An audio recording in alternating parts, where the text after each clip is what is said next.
Well, hello there, gunfighters. Part 3 of truck guns. The P.D.W, the personal defense weapons. Now, I'm going to be honest, I thought about talking about this today because I thought it would be a simple one. I'd knock it out. As last night, you ever have one of those nights where you wake up in the middle of the night and you can't go back to sleep for a while? That was me. So I got up this morning, I was pretty tired. And I thought, P.D.Ws, that'll be the one in the series I knock out because they're pretty simple. And then I actually started thinking about it quite a bit and getting prepared for the show. And it's not simple. It's not even simple to define. So we're going to tackle that. Again, this is part 3. So if you're not subscribed following the show, locate, close with, and do a tactical assault on that follow button, subscribe button, whatever it is. Make sure you're being updated on the series. With that, let's move into the P.D.W. here on Gunfighter Life. Making godly men strong and strong men godly, where we talk about guns and gunfighting the right way with God at the center, Judeo-Christian values, and real-world first-hand experience. No bio today because it's a part 3. Hopefully this is not the only one you've listened to. But if so, welcome.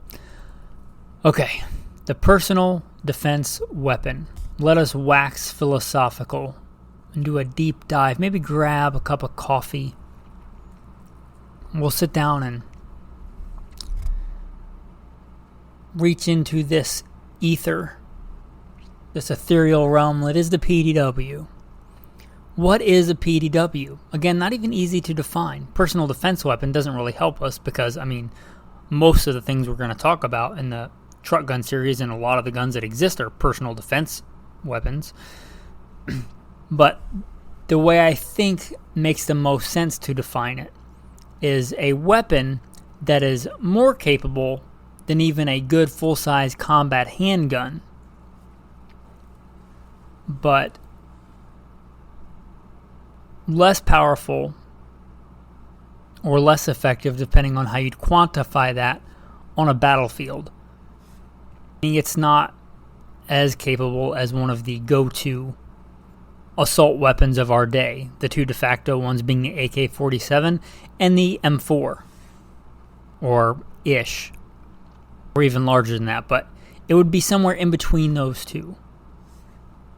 And that's a broad spectrum, and inside that spectrum of more capable and powerful or effective, and there's a lot of ways to quantify that, than the combat handgun, but less so than your go-to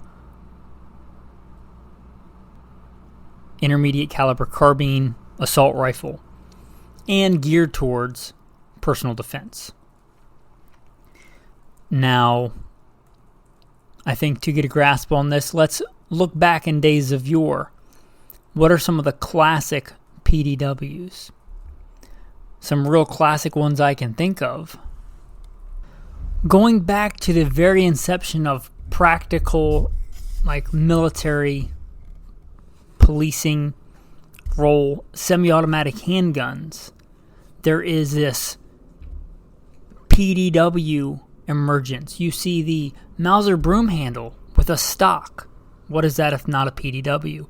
To be more effective than the regular handgun. Looking at the Luger or the Snellfoil, like artillery Lugers with the stock. Again, what is that if not trying to give you more capability as a personal defense weapon than just a handgun? Just a little bit later in this, the Browning High Power, which is a good gun even today, stands the test of time, with a tangent sight, some kind of raised sight out to much longer distances than you would consider a conventional handgun, with a stock. What is that if not a P.D.W? Now, this is not meant to be a history podcast, and I'm sure there was a stocked handgun before that, maybe a cap and ball revolver. I'm not really sure. But we see from almost the very beginning of practical smokeless powder repeating handguns this, I want a little bit more. This, I want to give it more capability than a handgun.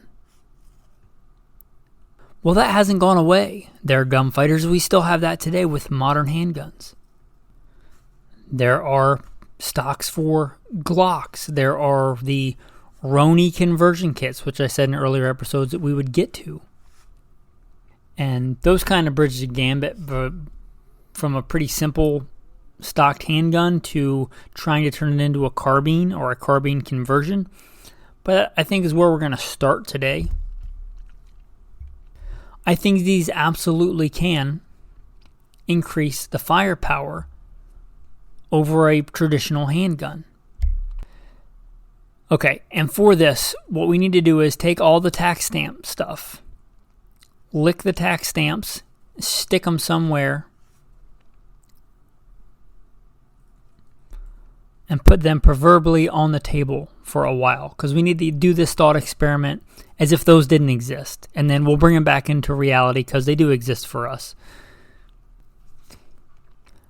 But if they weren't an NFA item, so you take the handgun and you put some kind of stock on it, whether it's a pistol brace or a wire stock or a fixed stock or a fold-out stock, right? And you do that. Why? Because it's not all benefits. You're making the gun bigger and heavier. There's an obvious reason we don't do this on most handguns, right? For CCW. There's an obvious reason for that. But if it's not a CCW gun, if you're not trying to conceal it or carry it on a duty belt, as in a cop, or open carry it, even that will get a bit kludgy. Say you're having it slung across your chest, which is common for EP roles and convoy operations and things like that. Or it's going to be in a bailout bag or beside your center console or in your center console. And it can be bigger and bulkier than a traditional handgun. So that's not that big a drawback to you. What do you get? Well, you get the third point of contact, as in not just your hands, but it's pressed into your body. Most people are far more accurate and increases the shootability and the range, even if you're not putting a longer barrel or changing the projectile on the handgun, most people will shoot that better to a more effective range than they can just a regular handgun. And that's a big deal. There are different ways to do this, but some of these conversions have the ability to mount an optic, and you'd say big deal. Most modern handguns right now, at least the popular ones, will give you the ability to mount a red dot. But there's issues with those reciprocating on the slide. You can, I would argue, get better and a wider array of optics if you go to one of these conversions. That's one of the benefits of it. Also, I know you can get extended mags. I know you can throw a 33 round Glock mag in your, Glock 19, but they don't handle really well with that big, ungainly kind of pendulum swinging off the bottom. With that third point of contact, although technically doesn't increase your capacity over a handgun, it increases the effective capacity. You're probably not running around with a 33 round stick mag in your Glock 19 unless it's for some Instagram picture. But with one of these P.D.W. things, turning your handgun into a quasi super handgun, you get those benefits. So I would say this does fit into our P.D.W. philosophy for truck guns. There's a lot of merit here. All right, now let's peel off those tax stamps and put them back into reality here. Okay, you got to deal with NFA items. Not only do you have to pay the $200 and get all the things, but if it's a vehicle and your vehicle crosses state lines, that's an issue with these NFA items. So, yeah. But they are a thing. They do increase your firepower over just a regular handgun. Especially if you're talking about in a bag, in the center console, under the seat, whatever it is. But you have to deal with the tax stamp. The other limitation is these are generally going to be in a traditional pistol caliber. Some designs you may switch out the barrel and get a longer barrel, but on many you're getting the same ballistics as a handgun, which are not great. Also benefit if you're using one of these that takes the same magazines as your concealed carry gun, because I think your truck gun should be in addition to your good EDC, not replacing it, not supplanting it, but in addition to, you can get that cross magazine, cross caliber compatibility. Now, let us look at what I think is another really clear historical example of the P.D.W. You may not think of it that way, but I absolutely think that it is a P.D.W., an OG, an old school P.D.W., the M1 carbine. They're fantastic, light, handy little carbines. Maybe not super reliable with those really old mags by today's standards, but for the time, a really, really good and really, really popular mass-produced P.D.W. These were never meant as a frontline infantry weapon. These were never meant to replace the M1 Garand. But they were for, let's say, more rear echelon troops. And who wanted a little bit more firepower than the 1911. And I would say, as much as I like the 1911, these absolutely are more firepower than a 1911. Look at the ballistics of an M1 carbine. Better ballistics than a 357 Magnum. It's not an intermediate cartridge in the realm of like a 7.62x39, but it is certainly intermediate in that it is more powerful than most common handgun rounds. The M1 carbine. It's also super light and handy. I want to say it weighs 5 and something pounds. Super light, super handy, easy to control, easy to train on. You can get good hits with them out to 300 yards. That's quite a step up in performance over most handguns. So you get a light, handy little long gun that is less effective than the major issue battlefield rifle, but certainly more effective than a handgun. And I'd say this is one that probably stood the test of time. If you can find a reliable one, and the thing is they're highly collectible now, but if you can get one with mixed match serial numbers or one that has been Bubba-ized or somebody tried and poorly refinished the stock or something like that where it's just as good and just as shootable, but maybe doesn't have the collector value, M1 carbine wouldn't be a bad truck gun. It's certainly battle proven. What do we have more modern in this same kind of genre? Well, I would argue a modern one that was designed much like the M1 to be a P.D.W. The M1 carbine, I mean. The PS90. Now, I'm not going to talk about a lot of other bullpups in this episode. I might get to them later. But a lot of the bullpups are meant to be a replacement for an infantry weapon. The PS90 was meant to be a P.D.W. Convoy operations, clandestine operations, rear echelon troops that wanted something and more firepower than a handgun, but not as big and bulky or nearly as powerful as a frontline infantry weapon. Again, you gotta lick the tax stamps and stick them up somewhere. The PS90, or the P90, I guess, the P90 is legit. An actual P90 with the actual original size barrel and in full auto, that thing can rock and roll. That thing is absolutely, I think, what they set out to be. A really, really good P.D.W. Okay, now peel off the tax stamps. You can't have it. You can't have it. Light, handy, lightweight ammo, full auto, 50-round magazines.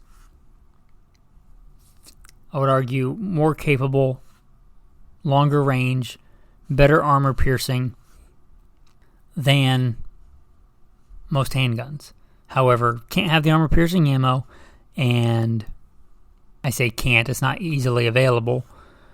Also, you can't have the short barrel because then it's an NFA item, and then you can't have full auto, and I don't think I think this one is actual can't unless you're part of a government organization or have some kind of license, because I don't think there are any transferable ones because they came out in the 90s, which is post when you had to have machine guns on the registry. If you don't know, in America, it is illegal to own a machine gun, but you have to get ones that were grandfathered in. They're kind of crazy expensive. And I don't think they even exist in the P90 as far as a private transferable one. So what are you left with? You're left with shoving a big, long barrel, much longer, I think, than is ideal for this weapon on there. And this is one of the few bullpups where even if you do that, even if you give it a 16-inch barrel, you might argue it's still pretty light and handy, and it is. That's why I'm including it. And it's far less effective. I'm not a big fan of full auto for most things, but for this P.D.W. and that light recoiling cartridge, a big part of the appeal is the full auto. You lose that. I'm not saying it's a bad choice if you go to the PS90.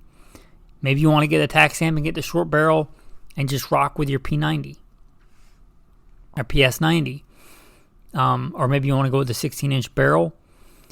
But that's a legit P.D.W., especially if you look at it in its original form for its original function as a P.D.W. I think they set out to achieve that goal, and they did it very well.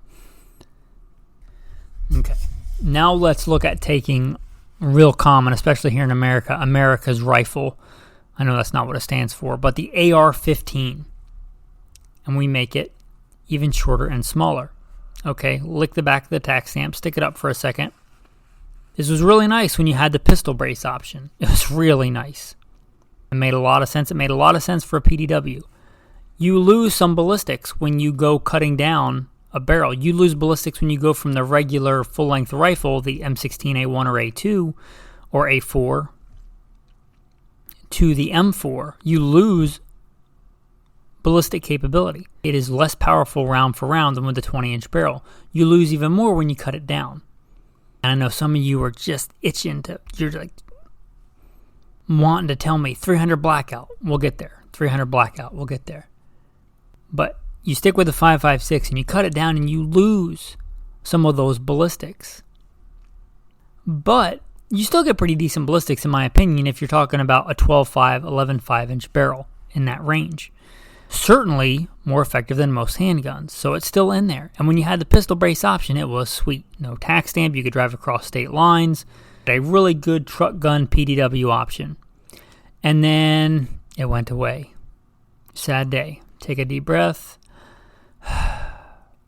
Take the tack stamps back off the wall and bring them back into reality. Now you don't have that option. Well, because of the way the AR operates, as opposed to like an AK, it needs that buffer tube. One of the things I actually don't like about the design, but one of the things that helps us here, because the ATF said, well, you can use it with just a buffer tube. Well, the buffer tube is not a great stock, but it's still a third point of contact, and it still works better than just a handgun. So you could have it and put on, let's say, an M16A1 buffer tube and just use it like that. It's not great, but it's still going to be more effective than a handgun.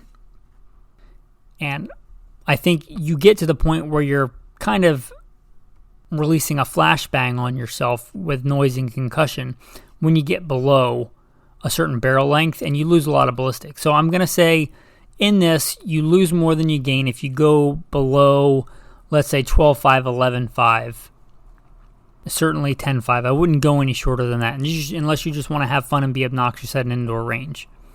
I think it's already short enough at the 10, 11, 12-inch barrel. That's kind of a sweet spot. It's still, again, less effective than the rifle and the M4 carbine, but much more than most handguns. Also, you're talking about your standard 30-round magazines. You get more capacity, available, affordable ammo. There's a lot going for this option. Okay, let's talk about 300 Blackout. In general, I am not a fan of 300 Blackout. I've never owned a 300 Blackout. I'm familiar with them. I see very little point in them with a traditional, let's say, carbine. They're a niche application. Talk about the subsonic ammo, and I know this is not apples to apples, but in my mind, you're talking a 220 grain bullet at just under the speed of sound. I know it depends on air pressure and elevation and ambient temperature and humidity and all that, but let's, for argument's sake, for round numbers, call the speed of sound 1,000 feet a second. It's give or take right in that ballpark. You're talking a 220 grain bullet at 900 and something feet a second. Well, to me, that's a 45 ACP. A 45 ACP is a 230 grain at 900 and some feet a second. And again, we're doing this to be more effective than a handgun. And you get some other benefits, but if I'm talking about a full-length gun, and I know you're saying, well, you can shoot the 110 grain. I think in a regular carbine, there's better options. However, the 300 Blackout, if you're talking about this P.D.W. world, if you're talking about going the Obrez route, which is a Russian term they use to cut down rifles. If you don't know, Obrez means circumcised, which is pretty funny when you think about your chopping the barrel. But if you want to Obrez it and cut it down, you see some advantage in the 300 Blackout. Because the 300 Blackout, because of the nature of physics, and I don't want to nerd out on cross-section of the barrel and pressures and all this stuff, but for reasons, it does better in shorter barrels. So in this case, you may decide for this buffer tube, third point of contact, short, quasi, not carbine, not pistol thing, P.D.W, platypus, we're going to call it, the 300 Blackout makes sense. And I'd say of all the places where I would concede that maybe a 300 Blackout, I would concede maybe here the 300 Blackout makes sense. And I think that will make one of the patrons very happy, who is a big advocate.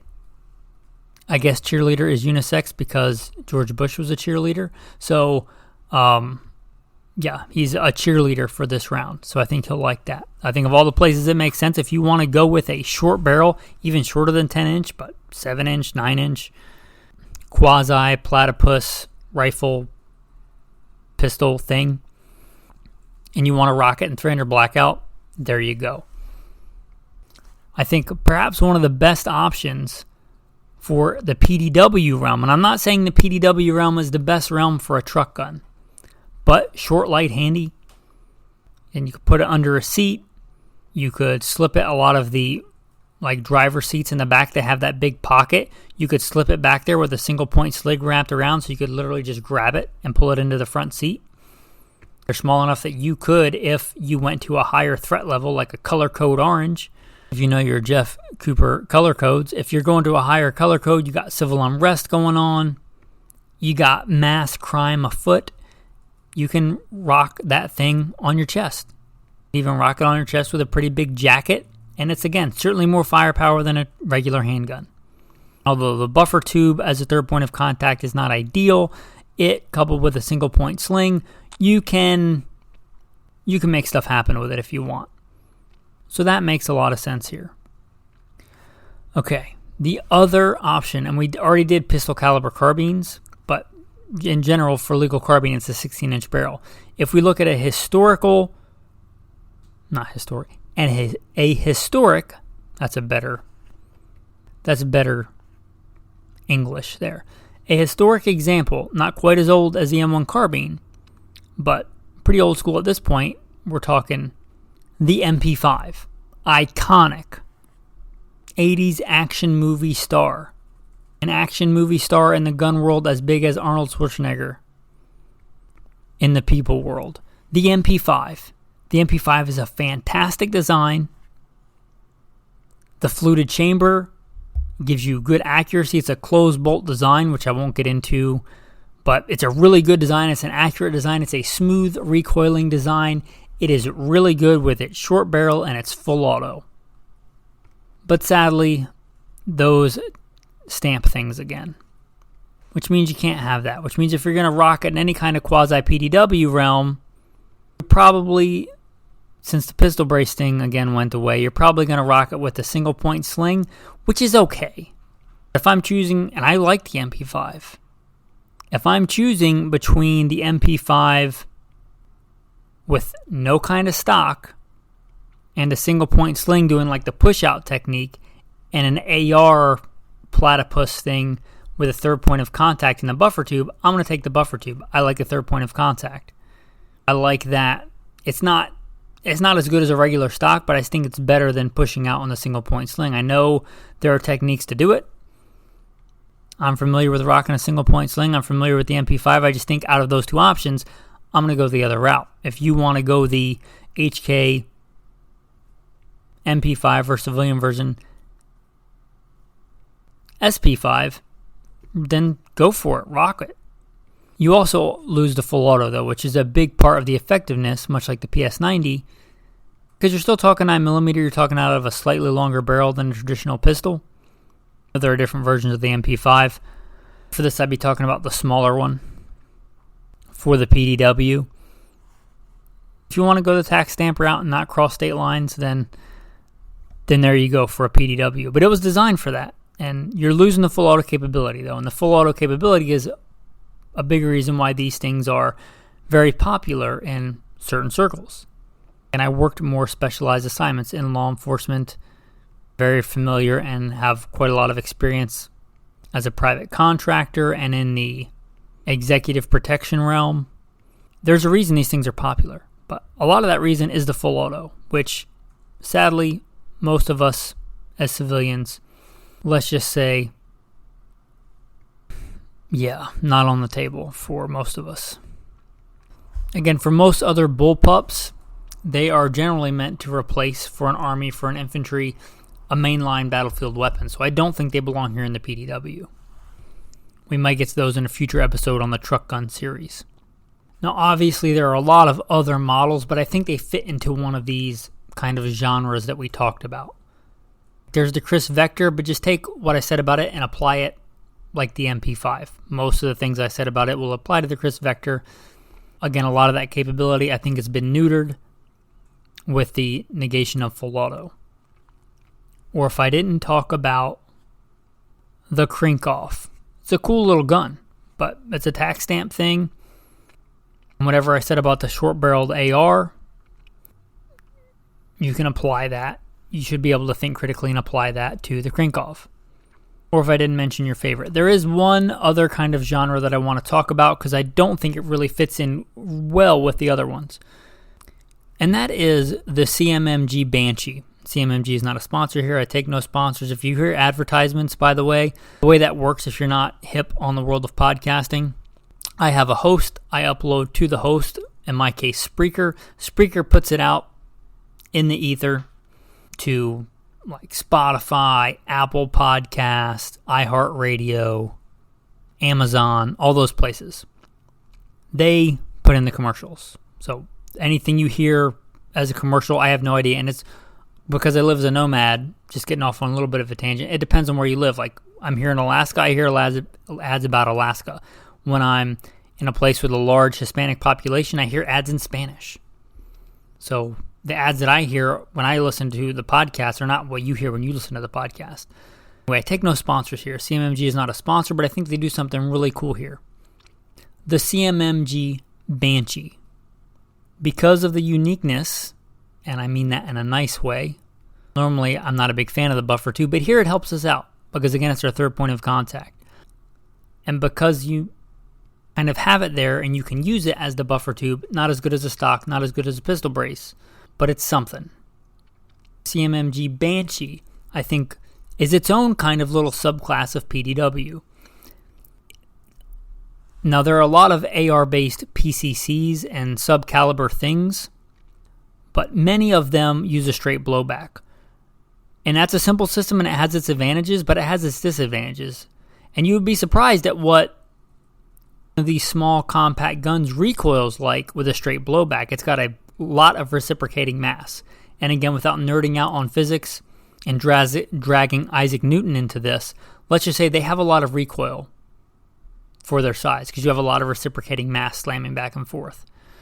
The CMMG has a radial, if I'm remembering their terminology correctly, a radial delayed system, which is its own kind of system, not even remotely the same in operation, but kind of similar to the end user in that you get a delayed locking system like the MP5 fluted chamber that lets the pressures drop safely. And you have less reciprocating mass. So you're going to have, in a given platform, if you're trying to compare apples to apples, same weight, same ergonomics and stuff, you should have considerably less felt recoil. Why is that important? When you want to go fast. When you want to drag race with your gun. When you want to go from 0 to 60 real quick. You want to send rounds downrange accurately and well aimed, but at a considerable op tempo, let's call it. that less reciprocating mass, that lower recoil impulse is good, because I don't care how big and manly and how much chest hair you have behind that gun. Just the way physics works, if you reduce recoil, you can shoot it the same amount of accuracy faster, as long as you're not waiting on a slow operating system and other things. But the CMMG Banshee is a pretty good thing for that. And here's why I think it's kind of in its own class. I didn't include it in like the MP5 or something like that, is that it has an array of calibers. You can get it in 9mm, wouldn't be a bad choice. You can also get it in 45 ACP, so a modern, much, much lighter Thompson. Because if you've never rocked a Thompson, and I have, the things I had access to in my more specialized assignments, they are a pig. They're a big, heavy girl. The CMMG Banshee is much, much lighter. You can get that in 45 ACP if that's your pet cartridge. You can also get it in 10mm, and you can get it in 5.7. And 5.7 was kind of designed, it was designed to be a P.D.W. cartridge. If you want it in 5.7, you can get it in 5.7. And they all share, there's probably differences in tolerances and geometry, but they all have that radial delayed blowback system. And this is not some Johnny-come-lately thing. They've been around a few years, and they seem to work pretty well. So, I think they should have their own little mention here in their own quasi-subclass in this class that is the P.D.W., the CMMG Banshee. And again, 5.7, 10mm, 45 ACP, run-of-the-mill 9mm. I think they do a decent job at making them take fairly common magazines, so you have that going for you. And I think in 2023, with the litigious nature of the gun laws and the pistol brace thing and the NFA items stuff going on, this is not one. It's worth considering. I'm not saying it's the best for you in the P.D.W. world. I'm not even saying that P.D.W. is the best truck gun. But I'm saying if you decide the P.D.W., here are some options. Here are some pros and cons of the different P.D.Ws. Now, let's be circumspect and consider the entire genre of P.D.W. and the similarities that they have here and their pros and cons in the use as a truck gun. Okay. Big pro, in general, they're going to be lightweight. And although you might start out in your vehicle, if you're planning for a possible bug out, you ought to be considering carrying these kind of things on foot. You're a survivalist and a prepper, and I am, and I don't apologize for that. I like continuing to breathe air and put food on the table and protect myself and my wife and those around me as long as God allows that. And I don't apologize for that. Most of these are going to be lightweight, handy weapons, which means if you got to carry them on foot, they're going to be lightweight and handy. So if you're trying to cover long distances on foot, you could do a lot worse than a P.D.W. And again, it's a step up in firepower. That's the whole point over a handgun. That's a big pro, because you might say lightweight, but I'm in a car, so I'm not carrying it. But if you have to get out of the car, you are carrying it. Also lightweight, if you're driving, your primary weapon is probably your vehicle. And the primary thing you're doing should probably be driving. But not as easy as a handgun, but a lot of these P.D.Ws can be operated with one hand, if you have to. In a vehicle context, that's a big deal. Also, a vehicle by its very nature is generally a confined space, unless you're talking about rocking the A-Team van and hanging out in the back of it, or you're a schoolie that's armed to the teeth. In general, the very nature of being in a vehicle means you're in a confined space. Since these are light and handy and maneuverable, they'll tend to do pretty well in a confined space. Put that in the advantage box for the P.D.W. Now let's go to the cons category in this Venn diagram. Let's go to the cons circle. They are bigger than a handgun, right? They're all of these we talked about are going to be bigger and heavier than a handgun. So it's not all a free lunch. You want more capability than a handgun, you get more size and weight than a handgun. You get less concealability than a handgun. Also, you get less effectiveness than your go-to assault rifle. And I don't shy away from that term. Hey, I was an assault men in the Marine Corps. They got rid of that MOS Maybe it wasn't politically correct. Maybe they shouldn't like Marines running around with a bunch of C4. I don't know. But I don't shy away from the term assault. Assault is an action. Assault is not malum in se. It's either good or bad depending on what you're assaulting and what the morals are behind it. But I don't like this Orwellian newspeak where, we're not going to call it an assault rifle. We're going to call it a modern sporting rifle. Well, I'm going to sport my way right into an assault if I have to. So they're less effective than a go-to assault rifle. They're less effective than an AK-47 or an M4 or an M16A4 in general. Case in point, there's no major military today arming its infantry with P.D.Ws. They were by nature designed for more rear echelon troops. Although you might see them in some specialty applications with specialty units, and again, I've done private contracting, I've done quite a bit of EP work, executive protection stuff, VIP stuff. Not because they're more effective, it's because they're more maneuverable and concealable. So they're going to be less effective and less powerful in general round per round. Even if you're talking about the same caliber, even if you're talking about sticking with a 5.56, it's going to be less powerful round per round out of a P.D.W. with a 10-inch barrel than a full-length 20-inch barrel M16. Just is. They're going to be less combat effective than an actual combat-built rifle or carbine. So those are kind of my thoughts on the P.D.W. Again, I thought it was going to be a simple episode, but just the very nature, kind of the ethereal, kind of hard borders definable nature of the P.D.W. made it a complex episode. But hopefully you enjoyed the journey. Hopefully you got some good, useful information. If you did, and you want to support, consider becoming a patron. There should be a Patreon link in the show notes. Patrons get all kinds of cool insider content. Consider it like this. Consider if you want access. Have you ever gotten that analysis paralysis? Like you're trying to decide between these two guns or these two calibers and you're looking at it ad nausea. Hey, I've been there.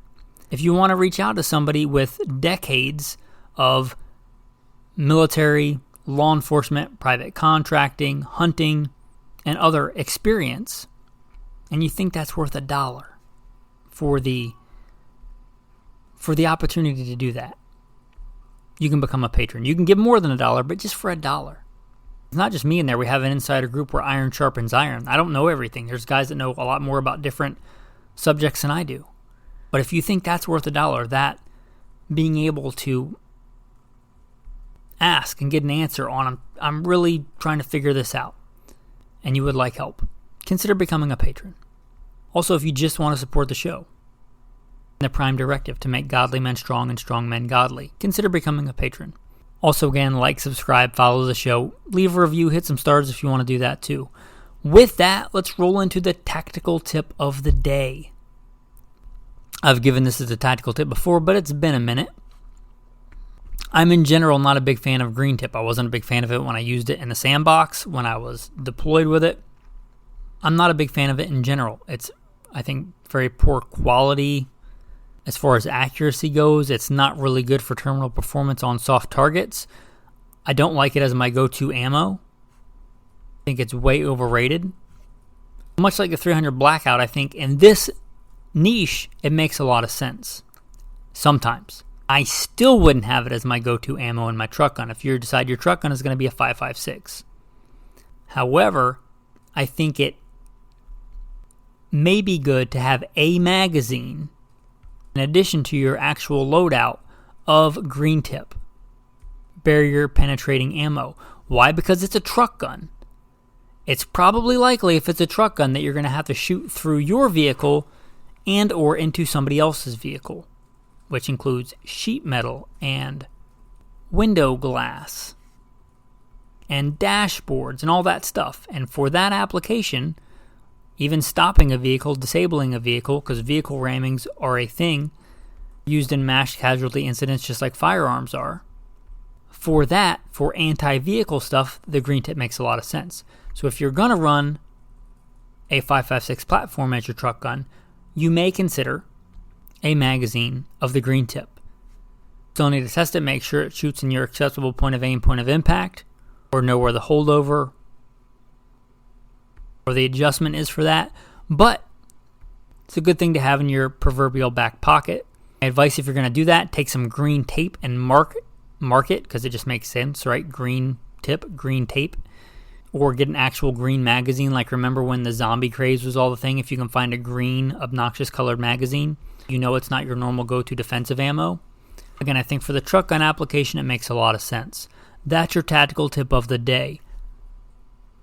Your tactical verse of the day. Tactical verse of the day from Deuteronomy 13. You shall walk after the Lord your God and fear him, and keep his commandments and obey his voice. You shall serve him and hold fast to him. This reminds me of another beautiful verse from God's word. Ecclesiastes. Let us hear the conclusion of the whole matter.